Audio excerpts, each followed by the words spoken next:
जय हिंद। देखो, आज हम मृदा के बारे में अध्ययन करेंगे, मृदा संसाधन के बारे में कि मृदा संसाधन होता क्या है। मैं आपको ना पहले की वीडियो में ना हम चैप्टर मृदा वो खनिज ये संसाधन और विकास वाला चैप्टर पढ़ रहे थे, उसमें बहुत सारी चीजें की थी। उसी को आगे लेते हुए जो हमने मृदा संसाधन पढ़ रहे हैं, इससे पहले हमने भू संसाधन के बारे में भी इसमें अध्ययन किया था। अब देखो, मृदा संसाधन क्या होता है। सबसे पहले मृदा भी एक संसाधन है जो हमारी आवश्यकता की पूर्ति करता है। देखो, जिसमें हम खेती करते हैं, खेती करने के बाद ये इसमें पशुपालन होता है, पशुचारण किया जाता है। तो मृदा हमारे लिए बहुत ही उपयोगी होती है। सबसे पहले हम बात करते हैं कि मृदा होती क्या है। देखो, मृदा क्या होती है, मैं आपको बताता हूं। मृदा पृथ्वी की भूप्रपट्टी की ऊपरी परत होती है। मृदा ऊपरी परत होती है किसकी? भूप्रपट्टी की। तो आपको याद होना चाहिए कि मृदा क्या है। मृदा एक खुद प्राकृतिक संसाधन है जो जो अपनी पृथ्वी है उसकी भूप्रपट्टी की ऊपरी परत क्या कहलाती है? मृदा कहलाती है। आप अगली क्लासों में जैसे 11वीं में पढ़ोगे, मृदा के 3 स्तर होते हैं। जैसे क, ख और ग स्तर होता है। पहला स्तर क स्तर, जिसमें पेड़ पौधों की वृद्धि होती है, उसमें पोषक तत्व पाए जाते हैं। दूसरा स्तर ख होता है जिसमें खनिज तत्व पाए जाते हैं। तीसरा स्तर जिसमें मृदा के मोटे कण होते हैं, और जो मृदा की पहली परत होती है वो अपने आप में है तो तीसरी परत, लेकिन सबसे पहली परत वो मृदा बनना स्टार्ट होती है उससे। तो याद रखना, हम मृदा के बारे में अध्ययन करेंगे, मृदा संसाधन के बारे में। तो देखो, हम स्टार्ट करते हैं कि मृदा संसाधन क्या है। देखो, मृदा एक प्राकृतिक संसाधन है। मृदा एक प्राकृतिक संसाधन है। कैसे? देखो, मृदा का विकास किस प्रकार से होता है। मृदा पर जो अपनी चट्टानें होती है, सेल्स होती है, रोग से जितने आग्नेय चट्टान होती है, अवसादी होती है, इसके अलावा कांति चट्टान होती है। इन चट्टानों के अपक्षय और अपर्दन के कारण, अपक्षय का मतलब होता है चट्टान का एक ही जगह पर टूटना, अपर्दन का मतलब होता है एक स्थान से दूसरे स्थान की ओर प्लाइन करना। क्या कहलाता है? अपर्दन कहलाता है। तो अपने स्थान पर टूटना, टूटने के बाद में वो एक स्थान से दूसरे स्थान पर चले जाते हैं। तो चले जाने से उसकी परत जम जाती है। उसी परत को हम किस नाम से जाना जाता है? मृदा के नाम से जाना जाता है, जो चीका की भांति मुलायम भी होती है। देखो, ये एक प्राकृतिक संसाधन है, इसी में खेती होती है, इसी में खेती होती है। मृदा में कई जीवों का प्राकृतिक आवास है। कैसे? आपको पता है, मृदा के अंदर बहुत सारे बिल बनाए रखे होते हैं, जीव जंतु होते हैं। मृदा प्राकृतिक आवास, ये बहुत सारे जीव जंतु रहते हैं मृदा के अंतर्गत। अब देखो, बात सुनना, एक होता है भूमि, एक होता है मृदा। भूमि का पार्ट है मृदा, ध्यान रखना, दोनों में डिफरेंट। भूमि के पर्वत, पठार, मैदान सब कुछ आ जाता है, जबकि मृदा एक पार्ट है किसका? ध्यान रखना, भूमि का। तो इसमें जीवों का क्या है? प्राकृतिक आवास है। तापमान, पानी का बहाव, पवन, भौतिक और रासायनिक परिवर्तनों का योगदान होता है। देखो, तापमान प्रभावित करता है। अब देखो, मरुस्थलीय क्षेत्र की मिट्टी में अत्यधिक तापमान की होने की वजह से वाष्पीकरण की क्रिया अधिक होती है, इसीलिए वो मिट्टी शुष्क होती है, इसीलिए वो बंजर मृदा के नाम से भी जानी जाती है, मरुस्थलीय मृदा। तो तापमान प्रभावित करता है या नहीं करता? पानी का भाव किसी भी मिट्टी की कटाव करता है, मिट्टी की जो उर्वरक क्षमता है उसको भी क्या कर देता है? घटा देता है। पवन के माध्यम से मृदा एक स्थान से दूसरे स्थान पर अपरदित होती है। अपरदित होने के बाद वो मृदा वहां पर क्या हो जाती है? अनुपजाऊ हो जाती है। तो ये भी योगदान देता है। भौतिक और रासायनिक परिवर्तन, मृदा में भौतिक और रासायनिक परिवर्तन होते रहते हैं। देखो, पानी की घुलने की वजह से जैसे बहुत सारी चट्टानें होती है, चूना पत्थर की चट्टानें होती है, वहां पर इसमें परिवर्तन देखे जा सकते हैं। हम सबसे पहले बात करेंगे मृदा का वर्गीकरण। तो हम इसकी बात कर चुके हैं कि मृदा क्या है। तो देखो, हम बात करते हैं मृदा का वर्गीकरण। उससे पहले मैं कुछ बता देता हूं। जैसे मृदा बहुत प्रकार की होती है, मृदा के अनेक प्रकार होते हैं। वो कई मृदा का वर्गीकरण कई प्रकार से हो सकता है। रंग के आधार पर हो सकता है, वो कणों के आधार पर हो सकता है, उसकी बनावट के आधार पर हो सकती है, मृदा का प्रकार हो सकते हैं, उपजाऊपन के आधार पर मृदा के प्रकार हो सकते हैं। तो अलग अलग प्रकार है। 10th क्लास में इतना कुछ नहीं दे रखा है। 10th क्लास का इस चैप्टर का सबसे इंपॉर्टेंट मृदा का वर्गीकरण ही है। यहां से प्रश्न पूछे जाने की संभावना ही बनती है। तो 10th में तो मृदा का वर्गीकरण, सामान्य वर्गीकरण दे रखा है, ध्यान रखना। तो हम सबसे पहले हम बात करते हैं, अनेक प्रकार होते हैं, इसमें से मृदा के वर्गीकरण या मृदा के प्रकार को हम कुछ ही है तो उन्हीं को देख लेते हैं। तो सबसे पहले हम बात करेंगे जलोढ़ मिट्टी की। देखो, जलोढ़ मिट्टी, ये अपना भारत है प्यारा सा।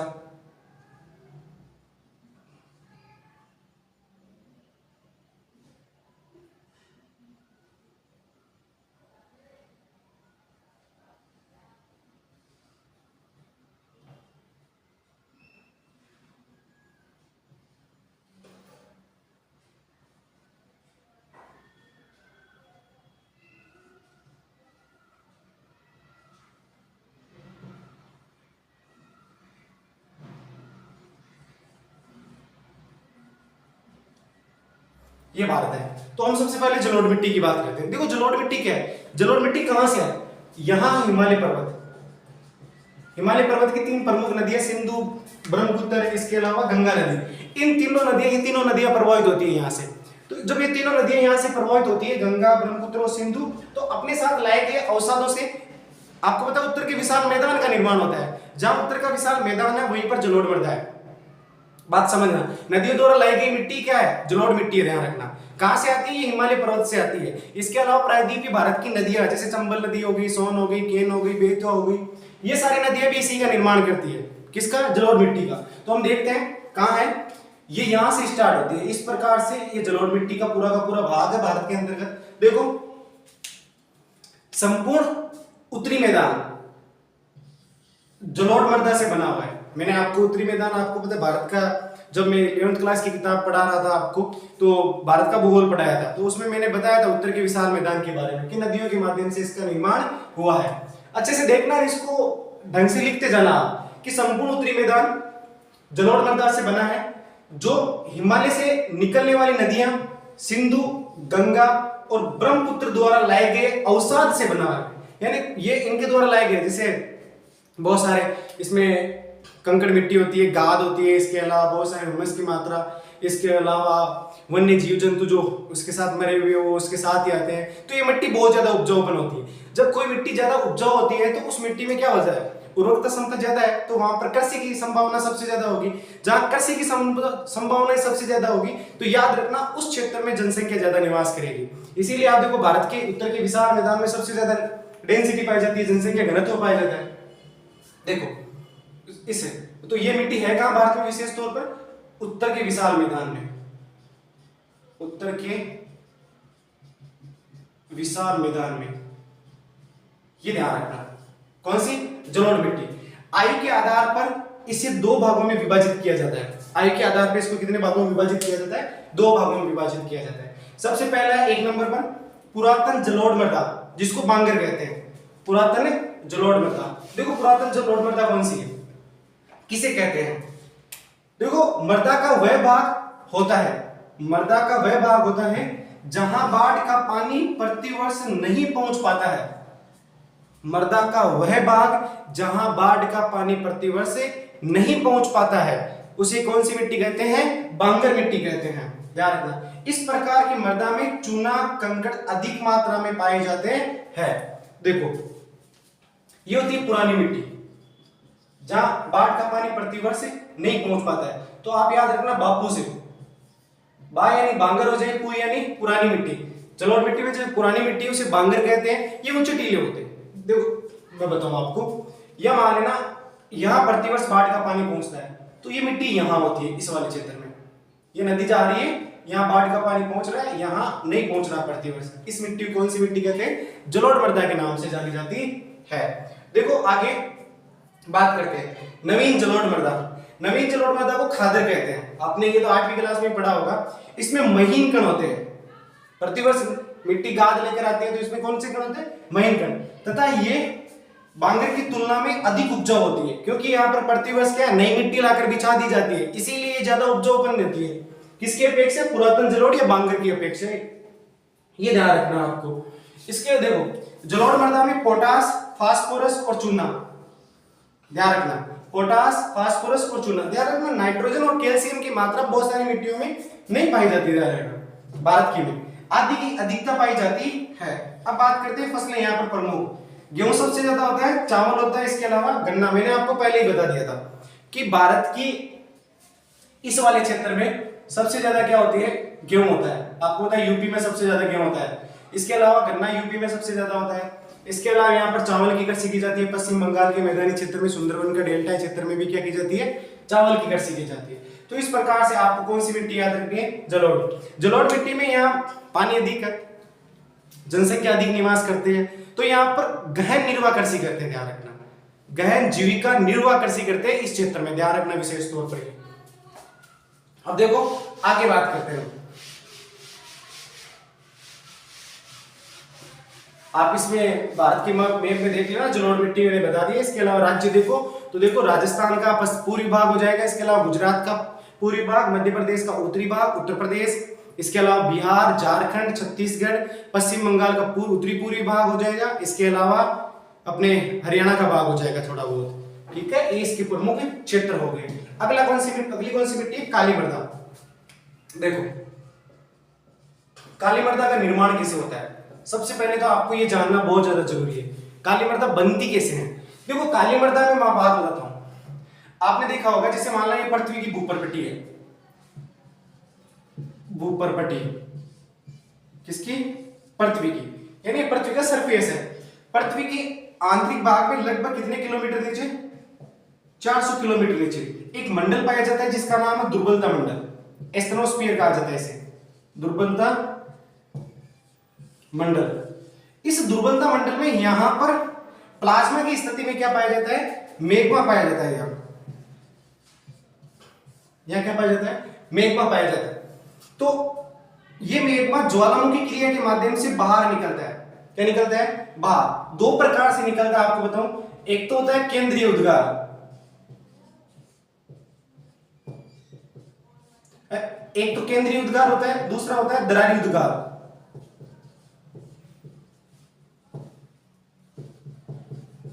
दो प्रकार से, एक तो केंद्रीय उद्गार हो गया, दूसरा कौन सा है? दरारी उद्गार हो गया। देखो ये बात सुनना, यहां पर मेरी बहुत ज्यादा इंपॉर्टेंट चीज बता रहा हूं मैं आपको, आज गर्मी खूब है इसीलिए। देखो केंद्रीय उद्गार और दरारी उद्गार, जब लावा केंद्रीय उद्गार यानी तीव्र गति के साथ निकलेगा बाहर इस प्रकार से, तो पर्वत का निर्माण होगा। जब लावा दरारी उद्गार से धीरे धीरे निकलेगा इसे इस प्रकार से, तो ध्यान रखना पठार का निर्माण होगा। किसका निर्माण होगा? पठार का।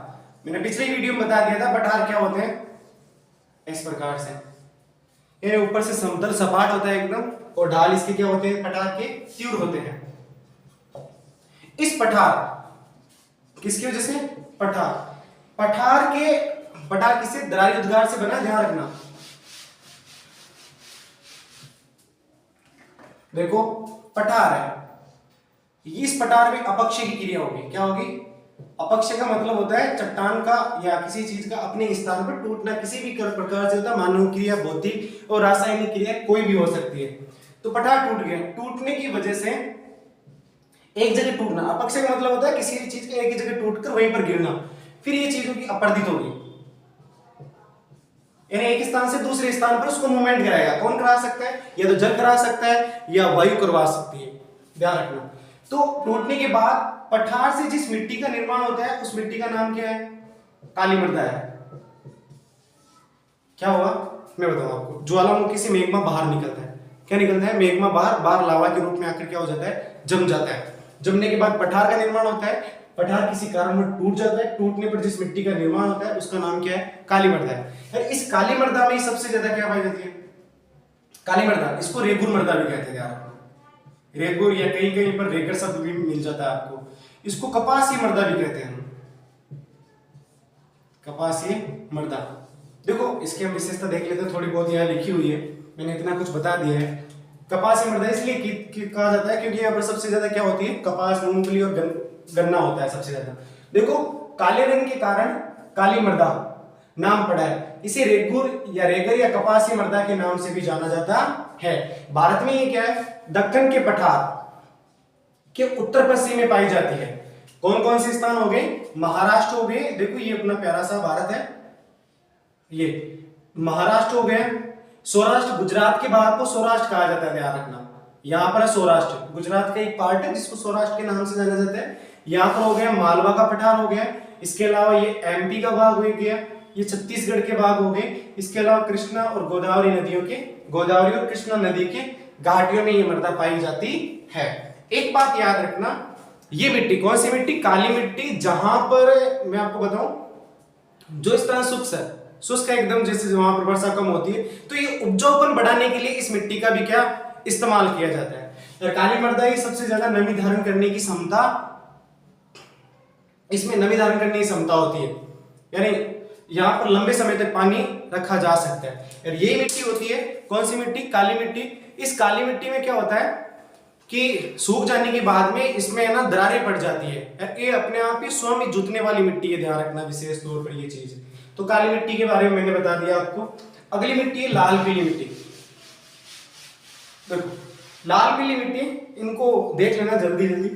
ये दक्कन के पठार के पूर्वी और दक्षिणी हिस्सों में रेवेदार आग्नेय चट्टानों पर कम वर्षा वाले भागों में विकसित हुई है। कौन सी? लाल पीली मिट्टी है। इसका विस्तार ध्यान रखना, उड़ीसा, छत्तीसगढ़, एक तो उड़ीसा हो गया, छत्तीसगढ़, मध्य गंगा का मैदान हो गया, मध्य गंगा के मैदान के दक्षिणी छोर में, मध्य गंगा के मैदान में दक्षिणी छोर में, ये मध्य गंगा का मैदान है, इसके दक्षिणी छोर में यहाँ, इसके अलावा उड़ीसा और छत्तीसगढ़, यानी इस वाले एरिया में मृदा विशेष तौर पर पाई जाती है। देखो लाल रंग का कारण क्या है इसके? इसके लाल रंग का कारण है चट्टानों में लोहे धातु के प्रसार के कारण। चट्टानों में कौन सा खनिज है? लोहे धातु। आपको पता है यहाँ सबसे ज्यादा छत्तीसगढ़, झारखंड और कर्नाटक में, उड़ीसा में सबसे ज्यादा लोहे इसकी खान है, तो उसके आसपास में सबसे ज्यादा मिट्टी का लाल पीली मिट्टी पाई जाती है, प्रसार के कारण है। पीला रंग इसका जलयोजन के कारण है, लोहे में जलयोजन की होने से वजह से पीली कलर की दिखाई देती है। अगली मिट्टी है लेटराइट मिट्टी। देखो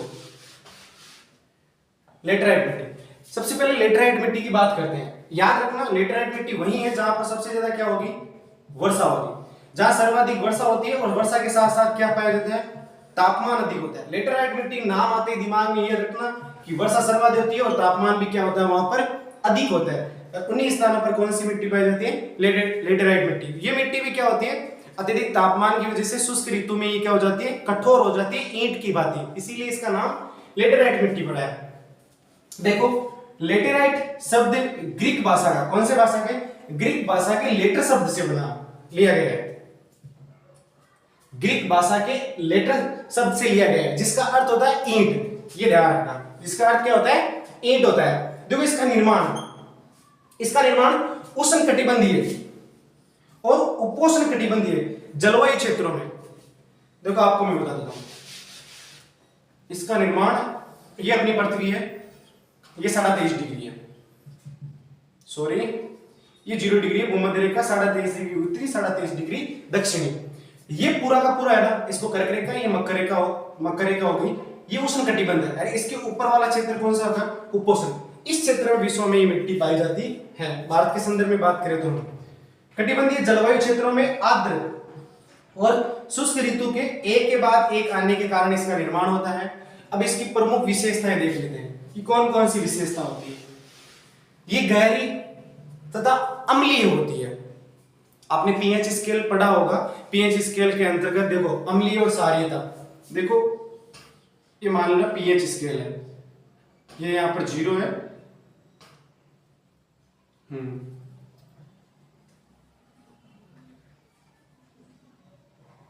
ये यहां पर 7 है, 7 उदासीन होता है,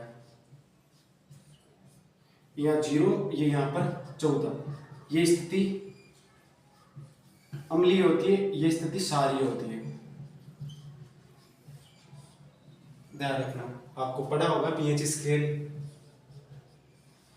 यानी उदासीन से बेग की तरफ आते हैं तो अम्लीयता की मात्रा घट जाती है, यानी 0 से 7 की तरफ, या 6 से 8, 7, 9, 10, 11 तो क्षारीयता की मात्रा क्या हो जाती है? इसमें बढ़ जाती है।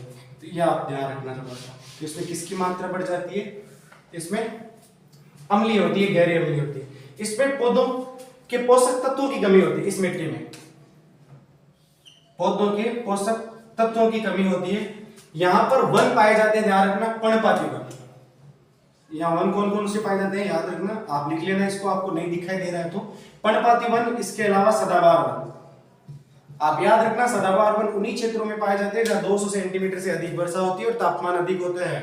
सदाबहार वन वनों की उनकी आपको मैंने अगले चैप्टर में वैसे पढ़ाऊंगा मैं। सदाबहार वन आपको भारत में 3 ही जगह पाए जाते हैं। सदाबहार वन पश्चिमी घाट में पाया जाता है, इसके अलावा अंडमान और निकोबार द्वीप समूह में, इसके अलावा उत्तरी पूर्वी राज्यों में पाए जाते हैं। तो 3 में, तो ये ध्यान रखना, यहाँ पर पर्णपाती वन, सदाबहार वन मिलते हैं यहाँ पर। इसका विस्तार ध्यान रखना, दक्षिण के कई राज्यों में ये मिट्टी पाई जाती है जहां सर्वाधिक वर्षा होती है।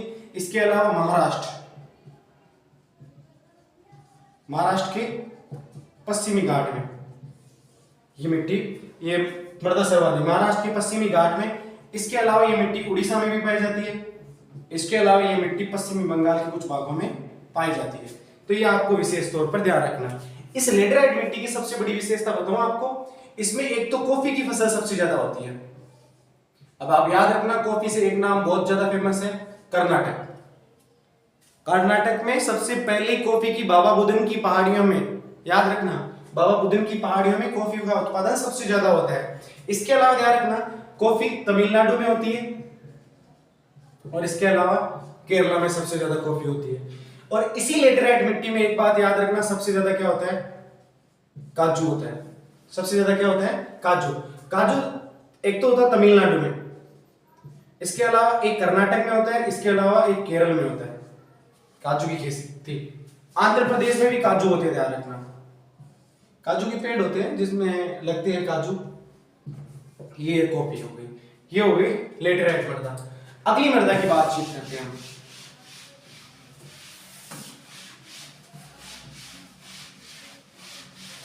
आज ये पूरा चैप्टर कंप्लीट करेंगे हम। देखो अगली मृदा है मरुस्थलीय मृदा। कौन सी मृदा है, मरुस्थलीय मृदा।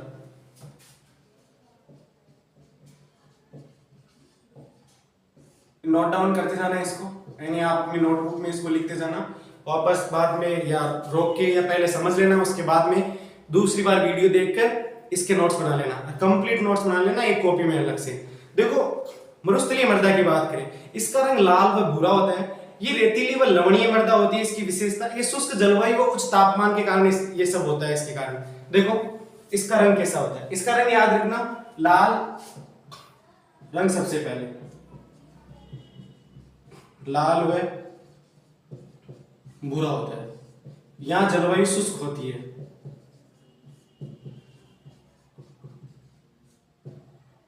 यहां वर्षा 0 से 20 सेंटीमीटर से भी कम वर्षा होती है यहाँ पर, इस क्षेत्र में, है ना। कैसी होती है, जलवायु शुष्क जलवायु होती है। यहाँ का तापमान उच्च तापमान होता है यहाँ पर, दिन में अधिक होता है, रात में कम होता है। तापमान दर सबसे ज्यादा पाया जाता है। देखो जलवाष्पदन अधिक है, यानी वाष्पीकरण की मात्रा यहाँ पर क्या सबसे ज्यादा अधिक है। और मृदा में सबसे ह्यूमस की नमी, ह्यूमस तथा नमी की इसमें क्या पाई जाती है, कमी पाई जाती है। इस विशेषता, एक तो किसकी, ह्यूमस की, प्लस इसमें नमी की क्या पाई जाती है, नमी की कमी पाई जाती है इसमें। इसके आपको ये विशेषता, कुछ विशेषता याद रखनी है। इसके अलावा इसका विस्तार याद रखना आप कि इसका विस्तार कहां पर है, राजस्थान में इसका विस्तार है, इसके अलावा गुजरात में है, इसके अलावा पंजाब में, थोड़ा बहुत हरियाणा में भी इसका विस्तार पाया जाता है। कौन से, मरुस्थलीय मृदा। राजस्थान में, पश्चिमी राजस्थान में, ध्यान रखना विशेष तौर पर। तो ये कौन सी मृदा हो गई, मरुस्थलीय मृदा हो गई। अगला देखो, अगली मृदा की बात करते हैं। देखो अगली मृदा है वन मृदा।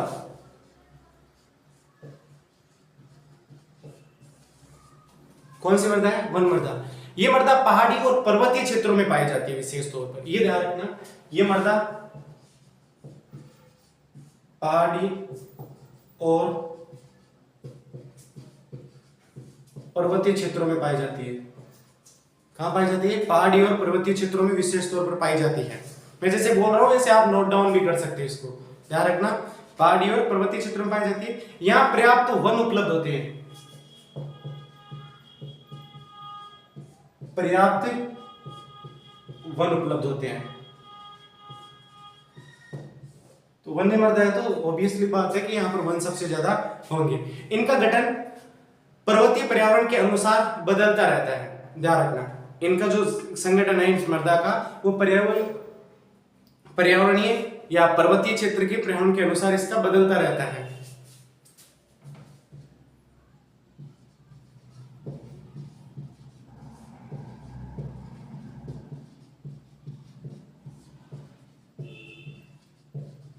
अनुसार बदलता रहता है।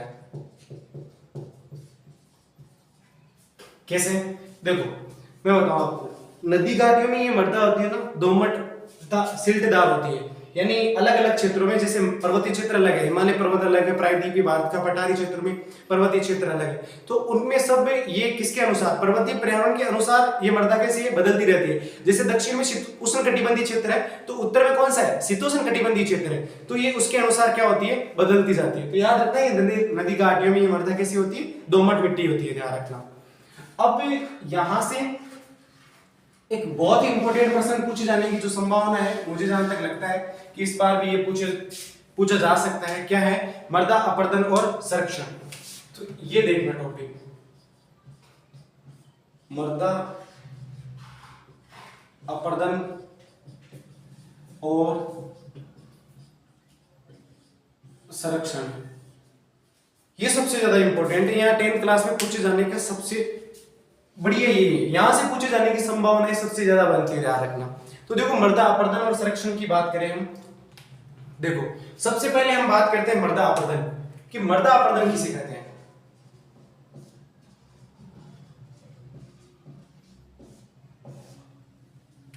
सबसे पहले किसकी बात करते हैं, मृदा अपरदन की। मृदा के कटाव और बहाव की प्रक्रिया के द्वारा को ही मृदा अपरदन कहते हैं। मृदा के कटाव वह बहाव की, किसकी, ध्यान रखना, मृदा के कटाव और या वह बहाव की प्रक्रिया, बहाव की प्रक्रिया मृदा अपरदन कहलाती है। मृदा के कटाव और बहाव की प्रक्रिया क्या कहलाती है, मृदा अपरदन कहा जाता है। मृदा के बनने की प्रक्रिया और अपरदन की प्रक्रिया दोनों क्या करती है, साथ साथ चलती है। देखो सुनना कैसे, देखो मृदा का कटाव, नदियों के माध्यम से बहुत सारे गाद को लेकर, अवसाद को लेकर आती है और अपने बहाव को साथ लेकर आती है। तो देखो जैसे मान लेना ये एक पहाड़ी क्षेत्र है, पहाड़ी क्षेत्र से क्या निकली है, नदी निकली है। क्या निकली है, नदी। तो नदी अपने साथ अपने आसपास की पड़ोस वाली इस मिट्टी को क्या करती जाएगी, काटती जाएगी। तो इस नदी का बहाव क्षेत्र क्या हो जाएगा, बढ़ता चला जाएगा।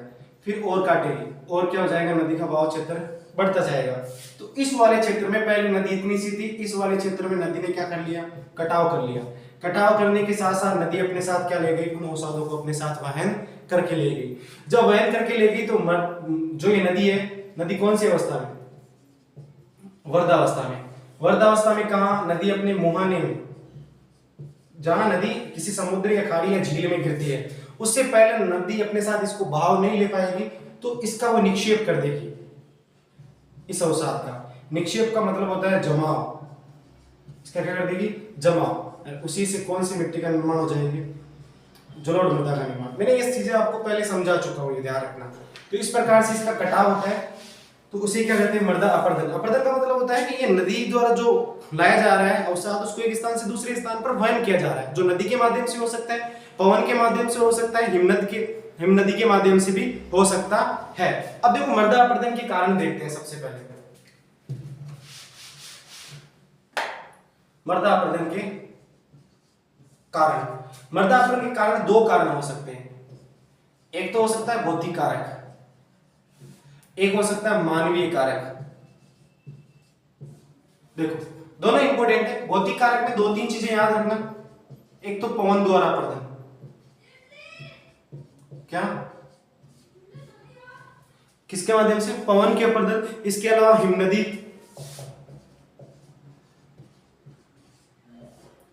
अपरदन। इसके अलावा जल अपरदन,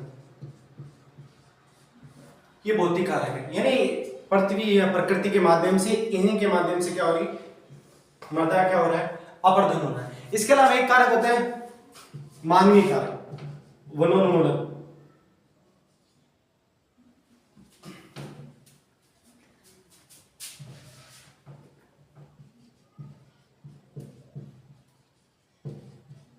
इसके अलावा सघन कृषि।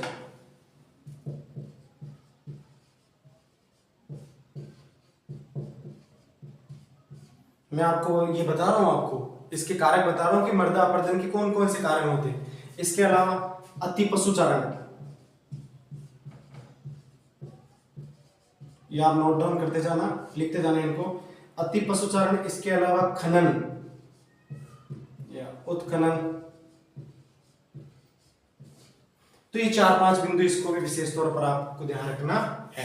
इसके अलावा वनों की कटाई, तो ये याद रखना, ये मानवीय कारक है, ये भौतिक कारक है। पूछा जा सकता है मृदा अपरदन के मानवीय और भौतिक कारक कौन कौन से हैं। तो पवन अपरदन, हिम नदी, जल अपरदन, मानवीय कारक में वनोन्मूलन, इसके अलावा वनों की कटाई याद रखना, सघन कृषि यानी अत्यधिक गहन कृषि करना जिसमें बहुत ज्यादा खाद की डाला जाता है, अति पशुचारण, खनन और उत्खनन, इसकी वजह से मृदा का क्या होता है, अपरदन होता है। अब देखो मैं इनको एक एक को समझाता हूं आपको। सबसे पहले हम बात करते हैं पवन अपरदन की, कि पवन के माध्यम से मृदा का किस प्रकार से अपरदन होगा। आप देखो मरुस्थलीय क्षेत्र की बात करते हैं, अपरदन की बात। मरुस्थलीय क्षेत्र में हवा तीव्र गति के साथ चलती है पवन, जैसे मान लेना ये ड्यून्स है, मैं यहां लिख देता हूं धोरे, ये धोरे हैं। अब देखो नदी के पवन के माध्यम से क्या करेंगे, गतिशील हो जाएंगे, एक स्थान से दूसरे स्थान पर खिसक जाएंगे, तो उसकी वजह से क्या किसका मृदा क्या होगी, अपरदित होगी। मृदा क्या होगी इसके माध्यम से, अपरदित होगी। किसके माध्यम से, पवन अपरदन के माध्यम से। अगला देखो हिमनदी के माध्यम से भी क्या होती है, हिम नदियां धीरे धीरे चलती है, हिम नदियां सड़क, तो वो अपने साथ क्या लेकर वहन करती है, मिट्टी लेकर वहन करती है। इसके अलावा जल अपरदन में आपको चादर अपरदन याद रखना।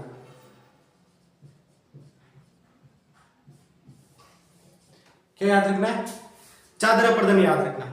जल ढाल से नीचे की ओर बहता है। देखो ये मान लेना ये पर्वतीय क्षेत्र है, यहां से जल बहता है नीचे, ढाल से नीचे की ओर, जल है ना ढाल के नीचे की ओर बहता है। तो ऐसी स्थिति में उस क्षेत्र के, ध्यान रखना, इस क्षेत्र की ऊपरी मृदा घुलकर जल के साथ आ जाती है, नीचे बहता है तो ऊपरी तरफ की जितनी भी ये मृदा होती है किसके साथ, जल के साथ घुलकर आ जाती है, जल के साथ क्या हो जाती है, घुलकर आ जाती है। जैसे माना पर्वतीय क्षेत्र, ढाल वाला क्षेत्र है, वहां से पानी नीचे की ओर आ रहा है, नीचे की ओर आ रहा है, तो उस क्षेत्र की जितनी भी मृदा है वो उस पानी के साथ घुलकर कहां आ जाएगी, नीचे। तो उसी को क्या कहते हैं, चादर अपरदन कहते हैं। ध्यान रखना ये विशेष तौर पर क्या कहते हैं उसे, चादर अपरदन। इसका सबसे बड़ा उदाहरण आप देख लो चंबल नदी अपनी, तो वो सबसे ज्यादा करती है। इसके अलावा हम बात करते हैं चादरी अपरदन, तो पर्वतीय क्षेत्रों में कहीं बहुत सारों में होता है।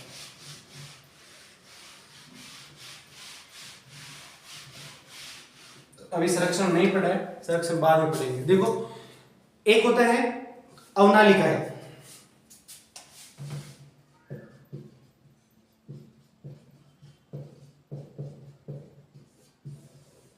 आपने उत्खात भूमिका या बीहड़ का नाम सुना होगा।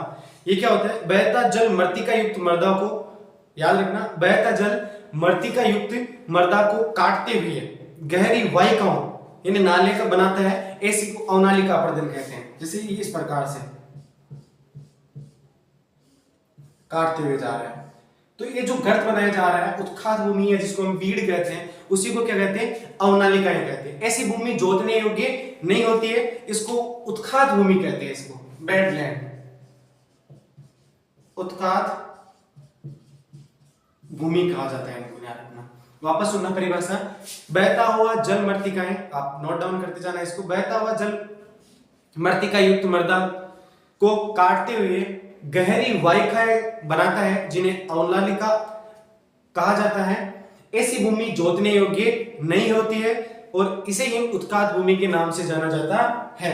भारत में ऐसी भूमि सबसे ज्यादा राजस्थान में, कहां है, ये ध्यान रखना, भारत में ऐसी सबसे ज्यादा भूमि कहां है, राजस्थान। राजस्थान में एक नदी है जो इसके लिए जानी जाती है, अवनालिका अपरदन के लिए, चंबल बेसिन या चंबल नदी, ये नाम आपको विशेष तौर पर ध्यान रखना है, ठीक है, इसको ध्यान रखना। अब देखो मृदा अपरदन हो गए, अब मृदा संरक्षण की बात करते हैं कि मृदा का संरक्षण कैसे किया जा सकता है। यानी इतनी देर तो मृदा का कटाव या मृदा उर्वरक हो रही थी, अब इसके संरक्षण की बात करते हैं।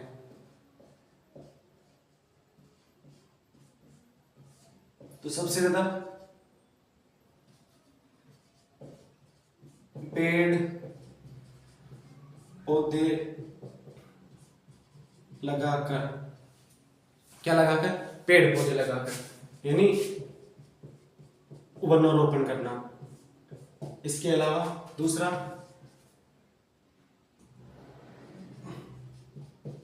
वनों को मेखला या बेल्ट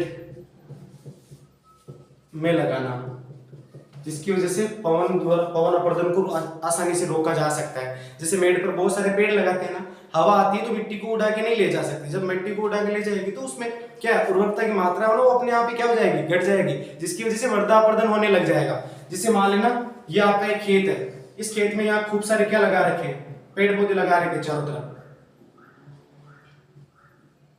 ठीक है, यहाँ पर खूब सारे लगा रखे हैं। अब देखो हवा यहाँ से आई तो पहले पेड़ों को क्या करेगी, पेड़ों को टकराएगी, टकराने के बाद यहाँ की जो मिट्टी है वो बच जाएगी। तो ध्यान रखना वनरोपण। इसके अलावा ढाल वाली जगहों पर समुच्चय कृषि करना, समुच्चय कृषि जैसे इस प्रकार से ढाल वाले क्षेत्रों में, जैसे यहाँ पानी आएगा नीचे गिरेगा, गिर के यहाँ तो एक साथ तीव्र ढाल के साथ तो गिरेगा नहीं, यहाँ पानी गिरने के बाद फिर वो नीचे जाएगा, नीचे जाने के यहाँ आएगा, तो इस हिसाब से मृदा का क्या नहीं हो पाएगा, अपरदन नहीं होगा और कृषि भी क्या हो जाएगी, अच्छी हो जाएगी। इसके अलावा पट्टी काटना, क्या होता है, पट्टी काटना। पट्टी काटना किसे होता है, जैसे ये मान लेना ढाल वाला क्षेत्र है कोई, तीसरा ध्यान रखना ये समुच्चय कृषि है, 1 2 और 3, चौथा पट्टी काटना, आप लिख ले रहे हैं इनको साथ साथ में, ये है। तो ये है पर्वतीय क्षेत्र। इसमें क्या है कि इस वाले क्षेत्र में जहां यहां कृषि कर ली, ये वाला क्षेत्र कैसा है, कृषि, फिर यहां क्या कर ली, कृषि, यहां क्या कर ली, कृषि कर ली। ये क्या है, ये क्षेत्र, ये वाले क्षेत्र, ये खाली है, इसी को बोलते हैं पट्टी काटना। इस प्रकार से कृषि करना जिसको मृदा क्या हो गई, आसानी से क्या नहीं हो पाएगी, अपरदित नहीं हो पाएगी। इसके अलावा पेड़ों को कतार में लगाकर मैंने बता दिया है। तो इस हिसाब से अपना ये चैप्टर कंप्लीट हो गया। ध्यान रखना मृदा ये संसाधन भी यहाँ कंप्लीट हो गया, इसके अलावा संसाधन और विकास वाला पूरा चैप्टर कंप्लीट हो गया। अगले वीडियो में मैं इसी चैप्टर से रिलेटेड सारे क्वेश्चन और इंपॉर्टेंट कुछ फैक्ट है वो मैं याद करवाऊंगा और उसकी पीडीएफ में अपने टेलीग्राम चैनल पर डाल दूंगा। ठीक है, जय हिंद।